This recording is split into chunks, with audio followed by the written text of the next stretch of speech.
I cause people to allow me to do their thinking for them because they're too lazy and too indifferent to think for themselves. I have no physical body. I'd be handicapped by such an encumbrance as those in which you earthbound creatures live. I consist of negative energy, and I live in the minds of people who fear me. I also occupy half of every atom of physical matter and every unit of mental and physical energy. One of my cleverest devices for mind control is fear. I plant the seed of fear in the minds of people, and these seeds germinate and grow through use. I control the space they occupy. The 6 most effective fears are the fear of poverty, criticism, ill health, loss of love, old age, and death. The first and the last, poverty and death, at one time or another during life, I tighten my grip on all people through one or both of these. I plant these fears in the minds of people so deftly that they believe them to be their own creation. All forms of fear extend the space I occupy in the human mind.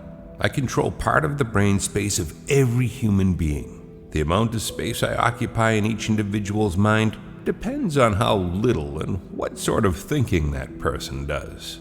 As I've told you, I cannot entirely control any person who thinks. My greatest weapon over human beings consists of 2 secret principles by which I gain control of their minds. I'll speak first of the principle of habit, through which I silently enter the minds of people. By operating through this principle, I establish the habit of drifting. When a person begins to drift on any subject, he's headed straight toward the gates of what you earthbound call hell. I can best define the word drift by saying that people who think for themselves never drift, while those who do little or no thinking for themselves are drifters. A drifter is one who permits himself to be influenced and controlled by circumstances outside of his own mind. He'd rather have me occupy his mind and do his thinking than go to the trouble of thinking for himself. A drifter is one who accepts whatever life throws in his way, without making a protest or putting up a fight. He doesn't know what he wants from life and spends all of his time getting just that. A drifter has lots of opinions, but they're not his own. Most of them are supplied by me. A drifter is one who's too lazy mentally to use his own brain. That's the reason I can take control of people's thinking and plant my own ideas in their minds. My control over the mind of a human being is obtained while the person is young. Sometimes I lay the foundation for my control of a mind before the owner of it is born, by manipulating the minds of that person's parents. Sometimes I go further back than this and prepare people for my control through what you earthbound call physical heredity. After people are born, I make use of what you earthbound call environment as a means of controlling them. This is where the principle of habit enters. The mind is nothing more than the sum total of one's habits. One by one, I enter the mind and establish habits, which lead finally to my absolute domination of the mind. Children grow up, but they don't always learn to think for themselves. Once I capture the mind of a child through fear, I weaken that child's ability to reason and to think for himself, and that weakness goes with the child all through life. The first thing you'll notice about a drifter is his total lack of major purpose in life. He'll be conspicuous by his lack of self-knowledge. He'll never accomplish anything requiring thought and effort. He'll have little or no imagination. He'll lack enthusiasm and initiative to begin anything he's not forced to undertake, and he'll plainly express his weakness by taking the line of least resistance whenever he can do so. He'll be ill-tempered and lacking in control of his emotions. His personality will be without magnetism, and it will not attract other people. He'll have opinions on everything, but accurate knowledge of nothing.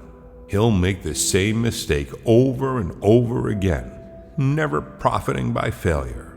He'll be narrow-minded and intolerant on all subjects, ready to crucify those who may disagree with him. He will expect everything of others, but be willing to give little or nothing in return. He may begin many things, but he'll complete nothing. He will never reach decisions on anything if he can avoid it. And if he's forced to decide, he'll reverse himself at the first opportunity. He'll eat too much and exercise too little. He'll criticize others who are succeeding in their chosen calling. The first sign of a non-drifter is this: he's always engaged in doing something definite, through some well-organized plan which is definite. He has a major goal in life toward which he's always working, and many minor goals, all of which lead toward his central scheme. The tone of his voice, the quickness of his step, the sparkle in his eyes, the quickness of his decisions clearly mark him as a person who knows exactly what he wants and is determined to get it, no matter how long it may take or what price he must pay. If you ask him questions, he gives you direct answers and never falls back on evasions or resorts to subterfuge. He extends many favors to others, but accepts favors sparingly or not at all. If he doesn't know the answers, he'll say so frankly. He never blames others for his mistakes, no matter if they deserve the blame. He used to be known as a go-getter, but in modern times he's being called a go-giver. You'll find him running the biggest business in town, living on the best street, driving the best automobile, and making his presence felt wherever he happens to be. He's an inspiration to all who come into contact with his mind. The major distinguishing feature of the non-drifter is this: he has a mind of his own and uses it for all purposes. Protection against drifting lies within easy reach of every human being who has a normal body and a sound mind. The self-defense can be applied through these simple methods. Do your own thinking on all occasions. The fact that human beings are given complete control over nothing save the power to think their own thoughts is laden with significance. Decide definitely what you want from life. Then, create a plan for attaining it, and be willing to sacrifice everything else if necessary rather than accept permanent defeat. Analyze temporary defeat, no matter of what nature or cause, and extract from it the seed of an equivalent advantage. Be willing to render useful service equivalent to the value of all material things you demand of life, and render the service first. Recognize that your brain is a receiving set that can be attuned to receive communications from the universal storehouse of infinite intelligence to help you transmute your desires into their physical equivalent. Recognize that your greatest asset is time, the only thing except the power of thought which you own outright, and the one thing that can be shaped into whatever material things you want. Budget your time so none of it is wasted. Recognize that life is a cruel taskmaster, and that either you master it or it masters you. There is no halfway or compromising point. Never accept from life anything you don't want. If that which you don't want is temporarily forced upon you, you can refuse in your own mind to accept it, and it will make way for the thing you do want. Lastly, remember that your dominating thoughts attract, through a definite law of nature, by the shortest and most convenient route, their physical counterpart. Be careful what your thoughts dwell upon.